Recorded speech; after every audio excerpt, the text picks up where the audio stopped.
Hi guys, welcome to கதைப்போமா. நம்ம இன்னைக்கு ஒன் இஸ் கம்மிங்கோட கடைசி பார்ட்லாம் வந்து பார்க்க போகிறோம். ஸோ லாஸ்ட் பார்ட்லேயே என்ன பார்த்துருப்போம் அப்படின்னா, ஹீரோனை வந்து கிட்னாப் பண்ணி அவளோட கேரக்டர் வந்து டேமேஜ் பண்ண நினச்சிருப்பா இல்லையா, அந்த எனிமி பொண்ணு. ஸோ இந்த சீனில் என்ன நடக்குது அப்படின்னா, அவ என்ன நினைச்சாளோ ஹீரோயினுக்கு அதையே வந்து என்ன ஆகுது அப்படின்னா, ஹீரோயின் வந்து அவளுக்கு திருப்பி பண்ணி விட்டுறா. ஸோ அதனால அந்த கிங்டத்துல வந்து அவளோட பேர் வந்து கெட்டு போயிடும். அவளோட கேரக்டர் வந்து தப்பாவே எல்லாரும் பார்க்க ஆரம்பிச்சிருவாங்க. ஸோ அந்த சீனை முடிச்சுட்டு பார்த்தா, ஹீரோயினோட பாட்டி கிட்ட இருந்து ஒரு லெட்டர் வந்திருக்கும். அவங்களுக்கு உடம்பு சரியில்லை, படுத்த படுக்கை ஆயிட்டாங்க அப்படிங்கிற மாதிரி ஒரு லெட்டர் வரும். ஸோ அதனால ஹீரோயினும் என்ன பண்ணுவா அப்படின்னா, என்னோட பாட்டியை நான் போய் பார்த்துட்டு வரேன் அப்படிங்கிற மாதிரி ஹீரோ கிட்ட சொல்லிட்டு அவளோட ஹோம் டவுனுக்கு வந்து கிளம்பி போவா. ஸோ அங்க போய் பார்த்தா பாட்டிக்கு என்னவா இருக்கும் அப்படின்னா, நார்மலா அந்த ஃப்ளூ மாதிரி தான் வந்து இருக்கும். ஸோ அது வந்து சரி பண்ணிடலாம் அப்படிங்கிற மாதிரி சொல்லியிருப்பாங்க. அந்த டைம்ல ஹீரோயின் வந்து என்ன ஒரு விஷயம் நோட் பண்ணுவா அப்படின்னா, அவங்களோட ஊர்ல வந்து ஒரு நோய் மாதிரி பரவும். ஸோ எல்லாருமே வந்து எப்படி வந்து ஃபீல் பண்ணுவாங்க அப்படின்னா, எல்லாருக்கும் பயங்கர கோல்டு இருக்கும். அதுக்கப்புறம் ஃபீவர் பயங்கரமா அடிக்கும். தென் வந்து பிரீத்திங்ல ப்ராப்ளம் இருக்கும். லைக் கொரோனா மாதிரியான சிம்டம்ஸ்லாம் இருக்கிற மாதிரி இருக்கும். ஸோ இத நோட் பண்ற ஹீரோயின் என்ன பண்ணுவா அப்படின்னா, ஃபர்ஸ்ட் அவங்களோட வீட்ல வந்து குவாரண்டைன் வந்து அலோன் பண்ணுவா. ஸோ எல்லாருமே வந்து பாதிக்கப்பட்டவங்க தனிமையில இருங்க, இன்ட்ராக்ட் பண்ணிக்காதீங்க, மாஸ்க் போட்டுக்கோங்க அப்படிங்கிற மாதிரி சொல்லுவா. சரி, ஊர்ல எப்படி இருக்காங்க எல்லாரும் அப்படிங்கிற மாதிரி பார்க்க போனோம். So most of the people என்ன பண்ணியிருப்பாங்க அப்படின்னா, ஆல்ரெடி வந்து அந்த நோய்க்கு வந்து பாதிக்கப்பட்டிருப்பாங்க. ஸோ அதனால இவளும் வந்து பிளேக் தான் வந்திருக்கு. ஸோ பேண்டமிக்னு சொல்றோம் இல்லையா நம்ம. ஸோ அந்த மாதிரி ஹிஸ்டாரிக்ல அவங்க வந்து பிளேக் அப்படின்னு சொல்லுவாங்க. அந்த மாதிரி தான் ஒரு விஷயம் வந்து இருக்கு அப்படிங்கிற மாதிரி யாரை பார்க்க போவா அப்படின்னா, அந்த ஊரோட மேஜிஸ்ட்ரேட்டை வந்து பார்க்க போவா. எதுக்காக அப்படின்னா, இப்போ இந்த ஊர்ல பரவுது. இப்போ இத அப்படியே நம்ம பார்த்துக்காம விட்டுட்டோம் அப்படின்னா, பக்கத்து ஊருக்கெல்லாம் பரவ ஆரம்பிச்சிடும் இல்லையா? ஸோ அதனால என்ன பண்ண சொல்ல போயிருப்பா அப்படின்னா, உடனடியா வந்து அந்த அவுட் கேட்ட வந்து க்ளோஸ் பண்ணுங்க. ஸோ வெளிய யாரையும் போக விடாதீங்க. வெளிய இருந்து யாரையும் உள்ள வர விடாதீங்க. அப்படிங்கிற மாதிரி சொல்ல போயிருப்பா. ஆனா ஃபர்ஸ்ட் வந்து அந்த மேஜிஸ்ட்ரேட் வந்து ரொம்பவே யோசிப்பாரு. எப்படி வந்து இத நம்ம பண்றது அப்படின்னு சொல்லிட்டு.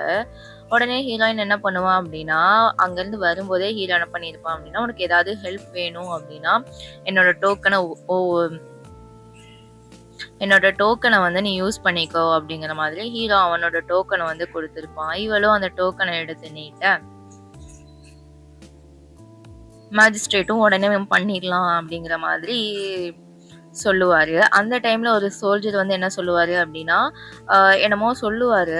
அதுக்கப்புறம் மேஜிஸ்ட்ரேட் என்ன சொல்லுவாங்க அப்படின்னா, நம்ம வந்து அது பண்ண தேவை கிடையாது. ஆல்ரெடி வந்து என்ன பண்ணிட்டாங்க அப்படின்னா, அவுட் கேட்ட வந்து க்ளோஸ் பண்ணிட்டாங்க அப்படின்னு சொல்லவும் ஹீரோயினுக்கு வந்து ஒரு டவுட் வரும். ஏன் அப்படின்னா, இவன் வந்து என்ன நினைச்சிருப்பா ஃபர்ஸ்ட் அப்படின்னா, அது ஒரு நோய் பரவ ஆரம்பிச்சிருக்கு அப்படிங்கிற மாதிரி நினைச்சிருப்பா. பட் இப்போ அவளுக்கு என்ன கன்ஃபார்ம் ஆகும் அப்படின்னா, இத வந்து யாரோ ப்ரீ பிளான் பண்ணியிருக்காங்க. ஏன்னா அந்த நாட்டுக்கும் கேபிட்டலுக்கும் வந்து போயிட்டு வரணும்னாலே ஒரு 10 நாள் ஆகும். நம்ம இப்பதான் வந்து தெரிய வந்திருக்கு. ஆனா இருந்தாலும் அதுக்கு முன்னாடியே வந்து இவங்க வந்து கேட் எல்லாம் க்ளோஸ் பண்றாங்கன்னா, சம்திங் யாரோ இதுல ஏதோ பண்ணியிருக்காங்க. இது வந்து கண்டிப்பா ஒரு ஹியூமனால தான் அது பரவியிருக்கு அப்படிங்கிற மாதிரி அவளுக்கு டவுட் வருது. ஸோ இந்த மாதிரி நோய் வந்து பரவிட்டு இருக்கு இல்லையா? இந்த விஷயத்த வந்து ஹீரோக்குமே என்ன பண்றான்னா, ஆள் வச்சு சொல்லி அனுப்பிச்சு விட்டுர்றா. நமக்கு இந்த சைடுல என்ன காட்டுறாங்க அப்படின்னா, அந்த நோய்க்கு காரணம் யாரு அப்படிங்கிற மாதிரி காட்டுறாங்க. அப்சல்யூட்லி நம்மளுடைய அல்டிமேட் வில்லன் ஆன்ட் தான் வந்து காரணம். இப்ப இந்த விஷயம் வந்து ராஜ்யத்துக்கும் கேபிட்டலுக்கும் தெரிய வந்துரும் இல்லையா? அரசர் முன்னிலையில எல்லா அமைச்சர்களும் வந்து பேசுறாங்க. என்னது நம்ம வந்து அந்த நாட்டுக்கு வந்து எப்படி ஹெல்ப் பண்ண போறோம்? மக்களுக்கு எப்படி உதவி பண்ண போறோம்? அப்படிங்கிற மாதிரி பேசுறப்ப, அமைச்சர்கள்லாம் என்ன சொல்றாங்க அப்படின்னா, இப்ப நம்ம அங்க போனோம் அப்படின்னா, இங்க மத்த நாட்டுகளுக்கு வந்து நோய் பரவ ஆரம்பிச்சுரும். நம்மளால கண்ட்ரோல் பண்ண முடியாது. அப்படிங்கிற மாதிரி யாருமே அங்க உதவி பண்ணணும் அப்படிங்கிற மாதிரி பேசவே மாட்டேங்கிறாங்க. அந்த டைம்ல என்ன ஆகுது அப்படின்னா, போருக்காக வந்து ஹீரோயினோட அப்பா வந்து அந்த பார்டருக்கு போயிருப்பாங்களே, அவங்க போரை முடிச்சுட்டு ஜெயிச்சுட்டும் வந்திருப்பாங்க. அவர் என்ன சொல்லுவாருன்னா வந்து, "நீங்க யாரும் வந்து போக தேவை கிடையாது. என்னோட ஊர போய் நானே பார்த்துக்கிறேன். நானும் சோல்ஜர்ஸ வந்து என் கூட தான் கூட்டிட்டு வந்திருக்கேன். நாங்க அவங்கள வச்சு பார்த்துக்கிறோம்." அப்படிங்கிற மாதிரி சொல்ல, கிங் வந்து கொஞ்சம் யோசிப்பாரு. ஏன்னா ஹீரோயினோட அப்பா வந்து ரொம்பவே வந்து எக்ஸலண்டான ஒரு சோல்ஜர். ஸோ அவங்கள எப்படி இந்த பேண்டமிக் வந்து அனுப்புறது அப்படிங்கிற மாதிரி யோசிக்க, நீங்க வந்து ரெஸ்ட் எடுங்கன்னா, உங்களுக்கு பதிலா வந்து ஒரு அஃபிஷியல் மெம்பர வந்து நான் அனுப்பிச்சு விடுறேன் அப்படிங்கிற மாதிரி சொல்ல, அந்த டைம்ல என்ன பண்ணுவான் அப்படின்னா, ஹீரோவுல வந்து அவரோட பிளேஸ்ல நான் வந்து மக்களுக்கு போய் ஹெல்ப் பண்றேன் அப்படிங்கிற மாதிரி ராஜா கிட்ட பெர்மிஷன் கேட்பான். அவரும் என்ன சொல்லிருவாருன்னா, சரிப்பா அங்க போய் பார்த்துக்கோ அப்படிங்கிற மாதிரி பெர்மிஷன் குடுத்துருவாங்க. ஆக்சுவலா வந்து இவங்க அப்பா பார்டர்ல இருந்திருப்பாங்க இல்லையா? அவங்களுக்கு லெட்டர் எழுதி இந்த மாதிரி பிரச்சனை நடக்குது. நீங்க வந்தாகணும் அப்படிங்கிற மாதிரி கூப்பிட்டுருந்ததே ஹீரோ தான். ஸோ அவன் பிளான் பண்ண மாதிரி எல்லாமே நல்லா போயிருக்கும். இப்போ என்ன பண்ணுவான் அப்படின்னா, ஹீரோயின பார்க்கறதுக்காக அவங்க ஊருக்கு வந்து இவன் கிளம்ப ஆரம்பிப்பான். அதே நேரத்துல அங்க அவங்க ஊர்ல ஹீரோயின் என்ன பண்ணிக்கிட்டு இருப்பா அப்படின்னா, அவளுக்கு வந்து சந்தேகம் வந்திருக்கும் இல்லையா?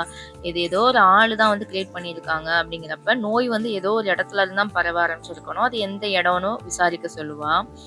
அந்த பாடி கார்டு என்ன பண்ணுவான் அப்படின்னா, எல்லாரும் வந்து எதனால சஃபோகேட் ஆகுறாங்க அப்படின்னு பார்க்குறம்போது, ஒரு குறிப்பிட்ட கிணறுல இருந்து தண்ணி எடுத்து யூஸ் பண்றவங்க மூலமா தான் இந்த நோய் வந்து மத்தவங்களுக்கும் பரவி இருக்கும் அப்படிங்கிற மாதிரி விஷயம் தெரிய வரும். ஸோ அந்த கிணற போய் பார்த்தா, என்ன சொல்லுவாங்க பக்கத்துல உள்ளவங்கன்னா, ஏதோ சந்தேகப்படும்படியான ஆட்கள நாங்க பார்த்தோம் அப்படிங்கிற மாதிரி சொல்ல, ஓகே இதுதான் அதுக்கோட சோர்ஸ் அப்படிங்கிற மாதிரி கண்டுபிடிச்சிடுவாங்க. இப்ப இவங்க வந்து அந்த கிணத்தெல்லாம் பார்த்துட்டு இருக்காங்க இல்லையா? இது ஒன் ஆஃப் த ஸ்பை வந்து பார்த்துட்டு எங்க டைரக்ட்டா போய் இன்ஃபார்ம் பண்ணிடுவாங்க அப்படின்னா, ஆண்ட் கிட்ட வந்து சொல்லிருவாங்க. அந்த 3 ஆண்ட் கிட்ட. அவளும் என்ன சொல்லிருவா அப்படின்னா, எதுக்கு வந்து அவளெல்லாம் உயிரோட வச்சுட்டு இருக்கீங்க? அப்படியே வந்து கொன்றுங்க அப்படிங்கிற மாதிரி பிளான் சொல்ல, அன்னைக்கு நைட்டே என்ன பண்ணுவாங்க அப்படின்னா, ஹீரோயின வந்து கொல்றதுக்காக ஆட்கள்லாம் வந்துரும். பாடி கார்டும் எவ்வளவோ தடுத்து வைப்பான். இவங்க சைடு ஆட்கள் ரொம்பவே கம்மியா இருக்கும். ஸோ இவளும் வந்து எப்படியாவது இங்கிருந்து நம்ம தப்பிச்சு போயிரணும் அப்படிங்கிற மாதிரி போறப்ப, வழியில யார மீட் பண்ணுவா அப்படின்னா, ஹீரோவ வந்து மீட் பண்ணிருவான். ஸோ ஹீரோ வந்து அந்த அட்டாக்ல இருந்து காப்பாத்தி மறுபடியும் பழைய நிலைமைக்கு வந்துரும். இப்போ ஹீரோ ராஜ்யத்துல வந்திருப்பான் இல்லையா? வரப்பயே வந்து அந்த மக்களுக்கு தேவையான திங்ஸ், மெடிசின்ஸ், ஃபுட் எல்லாத்தையுமே வந்து கொண்டு வந்திருப்பான். ஸோ இதே மாதிரி ஒரு வைரல் ஃபீவர் வந்து ஆல்ரெடி ஒரு 10 வருஷத்துக்கு முன்னாடியே அந்த ராஜ்யத்துல வந்து பரவி இருக்கும். ஸோ அதனால அப்ப என்ன ட்ரீட்மெண்ட் வந்து யூஸ் பண்ணாங்களோ, அந்த மெடிசனையும் வந்து மக்களுக்கு கொடுத்து ஓரளவுக்கு கண்ட்ரோல் பண்ணிருவாங்க. இப்ப இந்த விஷயம் யாருக்கு தெரியுது அப்படின்னா, அந்த 5த் பிரின்ஸ்ன்னு ஒருத்தன் இருந்தான் இல்லையா? 3 ஆண்டோட. ஸோ அவனுக்கு வந்து தெரிய வருது ஒரு ஸ்பை மூலியமா. ஆல்ரெடி இந்த ஃப்ளூ வந்து ஒரு 10 வருஷத்துக்கு முன்னாடி வந்திருக்கு. அதுல தான் உங்க அம்மாவும் இறந்து போனாங்க அப்படிங்கிற மாதிரி. இந்த நியூஸ கேட்ட உடனே இவனுக்கு யார் மேல சந்தேகம் வரும்னா, ஆல்ரெடி தெரியும். இந்த டைம் பிளேக்க வந்து ஏற்படுத்தினது 3 ஆண்ட் தான். அப்ப நம்மளோட அம்மாவோட சாவுக்கும் அவள் தான் காரணமா இருப்பா அப்படிங்கிற மாதிரி என்ன ஆகுதுன்னா, கோவம் எல்லாம் அவன் மேல திரும்புது. அதனால 5த் பிரின்ஸ் என்ன பண்ணிருவான் அப்படின்னா, 3 ஆண்ட்டையும் கொன்னுட்டு, அவனும் என்ன பண்ணுவான் அப்படின்னா, சூசைட் பண்ணி 2 பேருமே இறந்து போயிருவாங்க.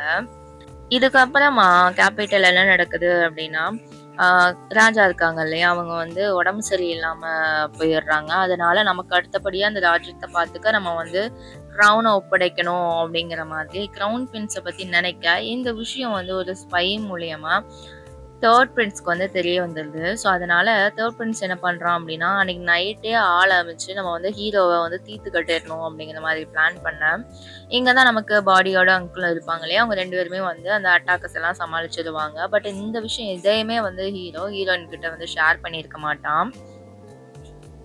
அன்னைக்கு நைட்டு வந்து அவனுக்கு வந்து அழைப்பு வந்திருக்கும். அடுத்த நாள் அரண்மனைக்கு நீங்க வரணும் ராஜாவ பார்க்கறதுக்காக அப்படிங்கிற மாதிரி அழைப்பு வந்திருக்கும்.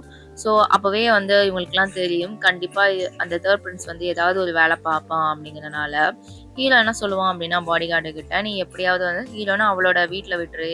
அவ என்னதான் கேட்டாலும் சொல்லாம சமாளிச்சு விட்டுட்டு வந்துரு. அவ இங்க இருந்தா மட்டும் தான் எனக்கு வீக்னஸ். என்னோட வீக்னஸ் அவள தான் யூஸ் பண்ண அவங்க எல்லாருமே பார்ப்பாங்க. அதனால அவள விட்டுட்டு வந்துரு." அப்படிங்கிற மாதிரி சொல்லி அனுப்பிச்சுட்டு இவனும் என்ன பண்ணுவான் அப்படின்னா, அரண்மனைக்கு ராஜாவ பார்க்க வந்து போயிருவான். ஸோ இங்க வந்து ஹீரோயின கொண்டு விடலாம் அப்படின்னு போகுறப்ப, ஹீரோயின் சும்மா இல்லாம நோண்டிக்கிட்டே இருப்பா. "நீ சொல்றியா இல்லையா? சொல்றியா இல்லையா?" அப்படின்னு சொல்லிட்டு. ஸோ இவனாலயும் மறைக்க முடியாது. நடக்கிறதெல்லாம் சொன்ன உடனே அவ ஒரு பிளான சொல்லுவா. அது என்ன பிளான்னு நமக்கு காட்டல. அடுத்து வந்து இங்க ஹீரோ வந்து காட்டுறாங்க. ஸோ இவனும் வந்து அந்த கிங்க போய் பார்க்க போனா, எல்லாருமே வந்து அடுத்த கிரவுன் பிரின்ஸ்க்கு யார் எடுக்கலாம் அப்படிங்கிற மாதிரி சஜெஸ்ட் பண்றாங்கன்னா, 3 பிரின்ஸ பண்றாங்க. ஆல்ரெடி அந்த அமைச்சர்கள் எல்லாமே 3 பிரின்ஸ்க்காக வந்து வெல போயிட்டாங்க. ஸோ அதனால வந்து அவங்க கிரவுன் பிரின்ஸ் வந்து அடுத்த கிங் ஆகுறதுக்கு வந்து சம்மதிக்க மாட்டேங்கிறாங்க. அதனால இப்ப இங்க ஒரு பெரிய ஆர்கியுமென்ட்டே போய்க்கிட்டு இருக்கு. 3 பிரின்ஸுக்கு எங்கேயுமே வந்து மதிக்க மாட்டேங்கிறான். என்னன்னா அவன் வந்து யார் தடுத்தாலும் சரி, இல்லனாலும் சரி, எல்லாத்தையும் கொலை பண்ணிட்டாவது அந்த அரச பதவி அடையணும் அப்படிங்கிற ஒரு எண்ணத்துல இருக்கான் அப்படிங்கிறத அத கிங்குமே புரிஞ்சுக்கிறாங்க. தென் ஹீரோவுமே புரிஞ்சுக்கிறான். அதே டைம்ல இந்த சைடு ஹீரோயின் என்ன பிளான் பண்ணியிருக்கா அப்படின்னா, அந்த அமைச்சர்கள், அப்புறமா பிரின்சஸ்லாம் இருக்காங்க இல்லையா? அமைச்சர்களோட பொண்ணுங்க, அண்ட் ராஜ்யத்துல இருக்கக்கூடிய பிரின்சஸ் எல்லாத்தையுமே வந்து டீ குடிக்க வாங்க அப்படிங்கிற மாதிரி அவளோட கார்டனுக்கு வந்து வர வச்சிருப்பா. ஸோ அங்க எல்லாரும் வந்த உடனே, இப்போ கிரவுன் பிரின்ஸ் மட்டும் எந்த ஒரு ஆபத்துமே இல்லாம என்ன வந்து இங்கருந்து கூட்டிட்டு போகல அப்படின்னா, உங்க யாரையுமே இங்க இருந்து நான் உயிரோட விட மாட்டேன் அப்படிங்கிற மாதிரி அவ அங்க பிடிச்சு வச்சிருப்பா எல்லாத்தையும். இங்க ராஜ்யத்துல 3 பிரின்ஸ் வந்து என்ன கேட்பான் அப்படின்னா, "நீ வந்து ஹீரோயின நல்லபடியா மறைச்சு வச்சுட்டேன்னு நினைக்கிறியா? ஸோ அவ தானே உன்னோட வீக்னஸு. அவளோட உயிர் மேல உனக்கு ஆசை இல்லையா?" அப்படிங்கிற மாதிரி மிரட்டான். அந்த டைம்ல ஒரு பாடிகார்டு வந்து என்ன சொல்லுவான் அப்படின்னா, இந்த மாதிரி ஹீரோயின் வந்து உங்களோட பொண்ணுங்க அப்புறம் பிரின்சஸ் எல்லாம் டீ குடிக்க வர வச்சிருக்காங்க. ஸோ இங்க இருந்த கிரவுன் பிரின்ஸ் மட்டும் ஒழுங்கா போய் சேரல அப்படின்னா, அவங்க யாரையுமே நீங்க உயிரோட பார்க்க முடியாது அப்படிங்கிற மாதிரி விஷயத்த சொல்ல, அந்த மினிஸ்டர்ஸ் எல்லாமே வந்து என்ன பண்ணிடுறாங்க அப்படின்னா, அதுக்கு மேல அவங்களால ஒண்ணும் பண்ண முடியாது இல்லையா? ஸோ அதனால வந்து கிரவுன் பிரின்ஸையே வந்து ராஜாவாக்கிரலாம் அப்படிங்கிற மாதிரி ஒத்துக்குறாங்க. அந்த நேரத்துல ஹீரோயினோட அப்பாவும் என்ன பண்ணிருவாங்கன்னா, 50,000 சோல்ஜர்ஸோட வந்து அரண்மனையை நோக்கி வந்துருவாரு. ஸோ இந்த விஷயம் தெரிஞ்ச உடனே வேற யாராலயும் எதுவுமே பண்ண முடியாது. அரசருக்கு எதிராவே சூழ்ச்சி பண்ணதுனால, இவன வந்து அரச குடும்பத்துல இருந்து நீக்கிடுவாங்க. இனி ராஜ்யத்துக்குள்ள வந்து காலே வைக்க முடியாது அப்படிங்கிற மாதிரி பனிஷ்மென்ட் குடுத்துருவாங்க. ஸோ அதுல அவன் வந்து ஒரு மாதிரி பைத்தியம் மாதிரி பிஹேவ் பண்ண ஆரம்பிச்சிருவான். ஸோ எனிமி பொண்ணு என்ன பண்ணிரும் அப்படின்னா, அவனையும் குத்தி கொன்னுட்டு இவளும் என்ன பண்ணப்பானா சூசைட் பண்ணிப்பா. இந்த மாதிரி அவங்க சாப்டர் முடியுது. அடுத்து நம்ம ஹீரோவும் ஹீரோயினும் காட்டினா ஒரு புது வருஷம் பிறக்க போகுது. அவங்க எல்லாருமே என்ன பண்றாங்க அப்படின்னா, ஹீரோயினோட வீட்டுல வந்து அந்த நியூ இயரை புதுசா கொண்டாடுறாங்க. அந்த மாதிரி இந்த ஸ்டோரிய வந்து ஒரு ஹாப்பி எண்டிங்கா முடிக்கிறாங்க. பட் இது முடிவா இல்ல ஆரம்பமானே ஒரு கிளியரான முடிவு மாதிரியே இருக்காது. ஏன்னா கதை ஸ்டார்ட்டிங்லயே சொல்லியிருப்பா என்ன அப்படின்னா, நான் ஒரு காலேஜ் படிக்கிற பொண்ணு. தெரியாம இந்த ஃபிக்ஷனல் வேர்ல்டுக்குள்ள வந்து புக்குக்குள்ள விழுந்துட்டேன் அப்படின்னு சொல்லியிருப்பா. ஸோ புக்குக்குள்ள இருந்து வெளியே வந்தாளா இல்லையா அந்த மாதிரி எதுவுமே சொல்ல மாட்டாங்க. இங்க அவ வந்து டிராவல் பண்றது தான் வந்து கதையா சொல்லி, அதையே வந்து ஒரு ஹாப்பி எண்டிங்ல வந்து முடிச்சிருப்பாங்க. ஸோ அதனால இது வந்து இதுதான் எண்டிங்கா அப்படிங்கிறத மறக்காம கமெண்ட் பண்ணிருங்க. அடுத்த ஒரு கதையில பார்க்குற வரைக்கும் have a nice day guys.